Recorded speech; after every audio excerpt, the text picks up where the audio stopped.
సముద్రపు కోత నుండి ఉప్పాడ తీర ప్రాంత గ్రామాలను కాపాడేందుకు ముఖ్యమంత్రి చంద్రబాబు నాయుడు, ఉప ముఖ్యమంత్రి కొణిదెల పవన్ కళ్యాణ్ సూచనలతో సుమారు 250 కోట్ల రూపాయల నిధులతో రక్షణ గోడ నిర్మించేందుకు అధికారులు ప్రతిపాదనలు సిద్ధం చేశారని తెలుగుదేశం పార్టీ రాష్ట్ర అధికార ప్రతినిధి పిఠాపురం మాజీ ఎమ్మెల్యే వర్మ తెలిపారు.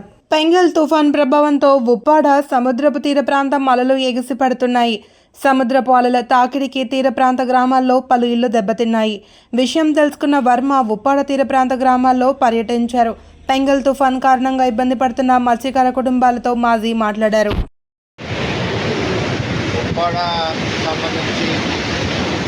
సముద్రం అర్మన్ ఆంబులెన్స్ అన్ని కూడా మాయాపట్నం, అమీనాబాద్, మాయాపట్నం, కోనాడుపేట, జగరాజుపేట, సుబ్బుపేట వరకు కూడా సముద్రం తుఫానికి వరద ఉధృతంగా ఉంది.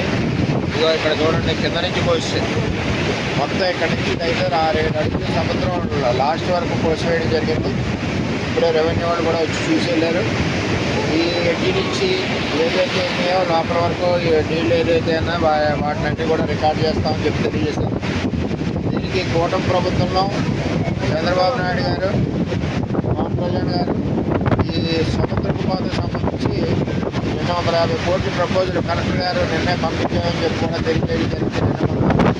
డిజాస్టర్ మేనేజ్మెంట్లో మరి వచ్చే ఆ నిధులు వచ్చిన తర్వాత త్వరలోనే ఇక్కడ ఉప్పాడ నుంచి కోనపాపేట వరకు ఈ కోతను నివారించి మన ఉప్పాడిని, మన కోనపాపేట గ్రామాలని కాపాడుకోవడానికి ప్రయత్నం చేస్తా ఉన్నాం. ఎట్టి పరిస్థితుల్లోనే త్వరలోనే ఆ కార్యక్రమాలు పూర్తవుతాయని తెలియజేస్తూ, మరి ఎవరైతే సముద్రం ఒడ్డున ఉన్నారో వారందరూ కూడా ఖాళీ చేసి మీకు అవసరమైతే రిహాబిలిటేషన్ ఎంఆర్ఓ గారు పెడతారు.